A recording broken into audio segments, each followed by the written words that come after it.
অস্ত্র দিয়ে মাটি যখন বিপ্লবের জন্য উর্বর হবে, তখন বিপ্লবের জন্য শহীদ ঈদগাহে আবু সাঈদ আর মুগ্ধদের মতো আল কোরআনের রাজ করতে মাথায় কাফনের কাপড় পরে শহীদ রক্ত দেওয়ার জন্য কারা কারা প্রস্তুত থাকবো? হাত তুলে শপথ করো।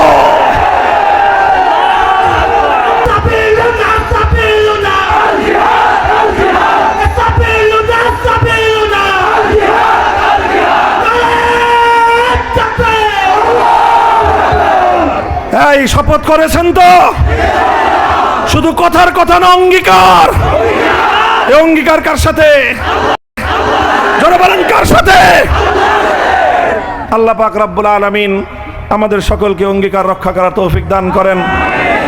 ইনশাআল্লাহ আমরা আমাদের জীবদ্দশায় বাংলার মাটিতে ইসলামী হুকুমত দেখে যাওয়ার স্বপ্ন দেখছি। তো ইবাদত যেরকম ইসলামের একটা অঙ্গ, পারিবারিক জীবন সংক্রান্ত ইসলামের বিধান এটা যেমন ইসলামের একটা অঙ্গ, ইসলামী অর্থ ব্যবস্থা এটাও ইসলামের একটা অঙ্গ, ইসলামী রাজনৈতিক ব্যবস্থা এটাও ইসলামের একটা অঙ্গ। কেউ যদি ইসলামের অন্যান্য বিধান বাস্তবায়ন করে বা মান্য করে, আর শুধুমাত্র ইসলামের রাজনৈতিক বিধানকে যদি কেউ অস্বীকার করে, অমান্য করে, সে শুধু একটা বিধানকে অমান্য করলো তাই নয়, বরং সে ইসলামের অঙ্গহানি ঘটালো। সে ইসলামের অঙ্গহানি ঘটালো। মুসলমান হয়ে যে সকল কুলাঙ্গাররা ইসলামের অঙ্গহানি ঘটাতে চায়, তারা কোনদিন মুসলিম তো দূরের কথা, ইসলামের বন্ধু হতে পারে না। তারা ইসলামের জানের শত্রু।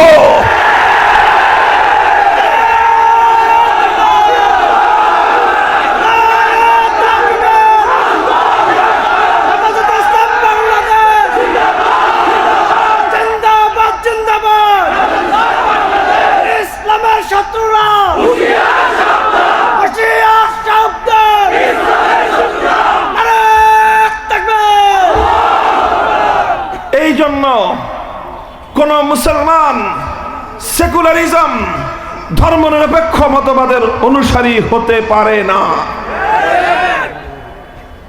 আরো স্পষ্ট ভাষায় বুঝে নেন কেন পারে না। দেখেন, যদি একটা মানুষ ধর্মনিরপেক্ষ মতবাদ অথবা সেকুলারিজমকে যদি সে গ্রহণ করতে চায়, তাহলে সেকুলারিজমের যে মূল দর্শন, রাষ্ট্রকে ধর্ম থেকে আলাদা করা, এটাকে তাকে মানতে হবে। এটা না মানলে সে ধর্মনিরপেক্ষ হতে পারে না, স্বধর্মনিরপেক্ষ মতবাদের অনুসারী হতে পারে না। রাষ্ট্রকে ধর্ম থেকে আলাদা না করলে সেকুলারিজমের অনুশীলন চর্চা করা যায় না। রাষ্ট্রকে ধর্ম থেকে আলাদা না করলে ধর্মনিরপেক্ষ মতবাদের অনুসারী হওয়া যায় না। তাহলে ধর্মনিরপেক্ষ মতবাদের অনুসারী হতে গেলে রাষ্ট্রকে ধর্ম থেকে আলাদা করতে হবে। আর ইসলাম মানতে গেলে কশ্চিনকালেও রাষ্ট্রকে ধর্ম থেকে বিচ্ছিন্ন করা যাবে না। ইসলাম বলে রাষ্ট্রকে ধর্মের আন্ডারে, অধীনে নিয়ে আসো। ধর্ম অনুযায়ী ব্যক্তিগত জীবন চলবে, ইসলাম অনুযায়ী পরিবার জীবন চলবে, ইসলাম অনুযায়ী ব্যবসা বাণিজ্য অর্থনৈতিক কার্যকলাপ চলবে, ইসলাম অনুযায়ী আদালত বিচার ব্যবস্থা চলবে, ইসলাম অনুযায়ী প্রশাসন চলবে, ইসলাম অনুযায়ী রাষ্ট্র এবং রাজনীতি চলবে। এটাই ইসলামের চূড়ান্ত কথা, এটাই ইসলামের শেষ কথা। কাজেই কেউ যদি ইসলাম মানতে চায়, রাষ্ট্রকে ইসলামের আন্ডারে আনতে হবে। ধর্মনিরপেক্ষ মতবাদ অনুসরণ করতে চাইলে রাষ্ট্রকে ইসলাম থেকে বিচ্ছিন্ন করতে হবে। কাজেই একজন মানুষ একই সঙ্গে ইসলাম মেনে রাষ্ট্রকে ধর্মের আন্ডারে আনা, আবার ধর্মনিরপেক্ষ মতবাদ মেনে রাষ্ট্রকে ধর্ম থেকে বিচ্ছিন্ন করা, এই দুই কাজ, অর্থাৎ এমন দুই দিকে যাত্রা করা দুই নৌকায় কোনোদিন একজন মানুষ আরোহণ করতে পারে না।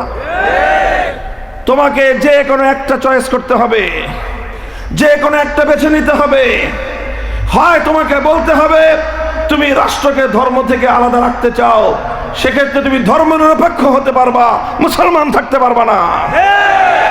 অন্যথায় ইসলামের বিধান মেনে রাষ্ট্রকে ধর্ম অনুযায়ী চালাতে হবে, সেক্ষেত্রে তুমি মুসলমান থাকতে পারবা, ধর্মনিরপেক্ষ থাকতে পারবা না। গোজামিলের ভণ্ডামির কোনো সুযোগ এখানে নাই।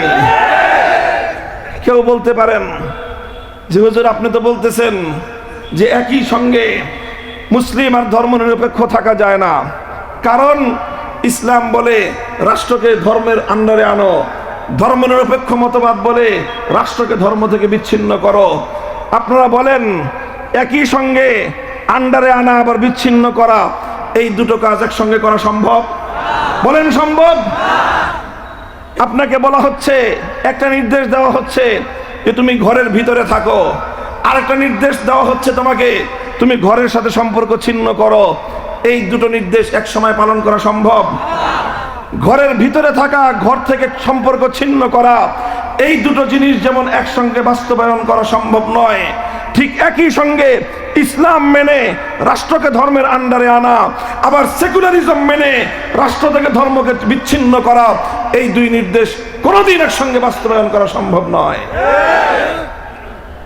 এই কথাগুলো বলতে গেলে এখন তো নাম উল্লেখ করেই বলতে হয়, আর না হলে আমি রাজনৈতিক ওয়াজ মাহফিলে কোন রাজনৈতিক দলের নাম উল্লেখ করতে আমার ভালো লাগে না, কিন্তু এই জায়গাটায় কথা বলতে গেলে আওয়ামী লীগের নাম উচ্চারণ না করে সম্ভব না।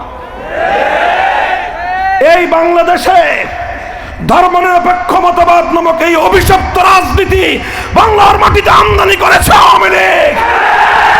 বিগত 54 বছর ধরে এই ভণ্ডামির রাজনৈতিক দর্শনের মাধ্যমে কোটি কোটি মানুষের ঈমান হরণ করেছে আওয়ামী লীগ। এখন কেউ বলবেন যে হুজুর আপনি বলতেছেন যে ইসলাম এবং ধর্মনিরপেক্ষ মতবাদ একসঙ্গে মানা যায় না।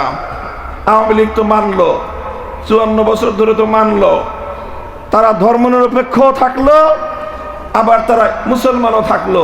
এটা কেমনে থাকলো? এটা থাকছে কিভাবে? যেইভাবে শেখ হাসিনা ক্ষমতায় ছিল, জোর করে থাকছে, জোর করে থেকেছে।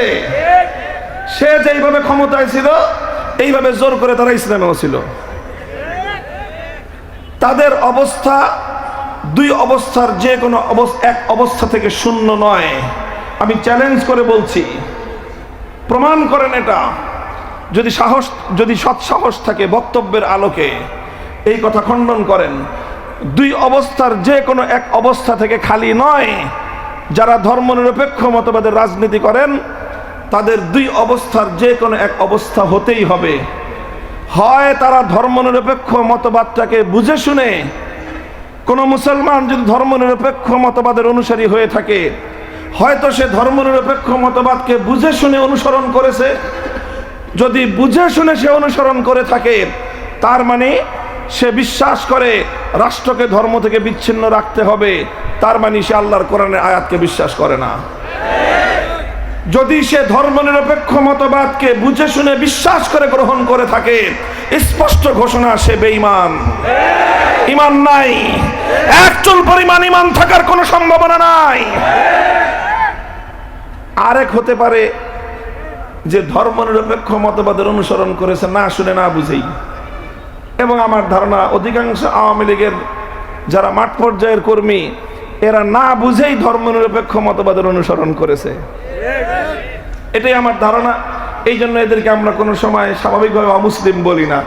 আমরাও বুঝি যে এরা ধান্দার জন্য ধর্মনিরপেক্ষ মতবাদের কথা বলে। এরা সত্যিকার অর্থে ধর্মনিরপেক্ষ মতবাদকে বিশ্বাস করে না। যদি ধর্মনিরপেক্ষ মতবাদকে না বুঝে বিশ্বাস না করে যদি কেউ করে থাকে, তো যারা না বুঝে না শুনে কোনো মতবাদের অনুসারী হয়, এদের সম্পর্কে সবচেয়ে হালকা যে শব্দটা প্রয়োগ করা যায় সেটা হলো গণ্ডমূর্খের দল। কারণ না বুঝে না শুনে তুমি একটা মতবাদের অনুসরণ করবা, কোন শিক্ষিত সচেতন মানুষ এই কাজ করতে পারে না। এবার তোমাদের অধিকার রয়েছে নিজেদের অবস্থান পরিষ্কার করার। হয় তুমি বলবা যে হ্যাঁ ধর্মনিরপেক্ষ মতবাদ বুঝে শুনে করেছি, সেক্ষেত্রে তোমার ব্যাপারে ফতোয়া হলো তুমি বেঈমান। আর বলবা যে না আমি ধর্মনিরপেক্ষ মতবাদ না বুঝে শুনে অনুসরণ করেছি, সেই ক্ষেত্রে তোমার ব্যাপারে মন্তব্য হলো তোমরা গণ্ডমূর্খের দল। এর বাইরে যাওয়ার কোনো সুযোগ নাই, হয় বেঈমান হবে আর না হয় মূর্খের দল হবে। যারা আওয়ামী লীগের সংগঠনে থেকে ইসলামের অনুসারী বলে দাবি করে তাদের ব্যাপারে এই মন্তব্য। হ্যাঁ, যদি কেউ হিন্দু হয়ে থাকে তাহলে সে হিন্দু এবং ধর্মনিরপেক্ষ একসাথে হতে পারে, তার ব্যাপারে কোনো কথা নাই। বৌদ্ধ বা খ্রিস্টানরা একসঙ্গে বৌদ্ধ, খ্রিস্টান এবং ধর্মনিরপেক্ষ হতে পারে, কারণ সেক্ষেত্রে তাদের ধর্মনিরপেক্ষ মতবাদও ছাড়তে হয় না, ধর্মের কোনো বিধানও ছাড়তে হয় না। কিন্তু মুসলমান হয়ে ধর্মনিরপেক্ষ মতবাদ অনুসরণ করতে গেলে যে কোনো এক কুল রক্ষা করতে হবে, আরেক কুল ছাড়তে হবে। ইসলামকে রক্ষা করতে গেলে ধর্মনিরপেক্ষ মতবাদ ছাড়তে হবে, ধর্মনিরপেক্ষ মতবাদকে ধরতে হলে আল্লাহর কোরআনের বিধানকে ছাড়তে হবে। অনেকেই তো বলে যে আওয়ামী লীগকে বাংলাদেশের রাজনীতিতে আর এন্ট্রি দিবেন না আপনারা। তো আমি একটা অতিরিক্ত কথা বলি, যদি বাংলাদেশের মানুষ মানে কোনোদিন তাদেরকে ক্ষমা করতে চায়, তাহলে করলে তাদের একটা জিনিস করা দরকার, সেটা হলো জাতির সামনে তাদের অবস্থান পরিষ্কার করা দরকার যে তারা ইসলামকে বিশ্বাস করে না তারা ধর্মনিরপেক্ষ মতবাদের কথা বিশ্বাস করে। যে কোনো একটাকে পরিষ্কার করে রাজনীতিতে আসা দরকার। এই ভণ্ডামির মুখোশ পরিধান করে জাতির সঙ্গে ধোঁকাবাজি করে জাতিকে প্রতারিত করে অসংখ্য মানুষের ঈমান হরণ করবার অধিকার নাই। এই কাজ করতে গেলে আগামীতে তাদেরকে রুখে দাঁড়াতে হবে, রাজপথে রাজনৈতিকভাবে মোকাবেলা করতে হবে।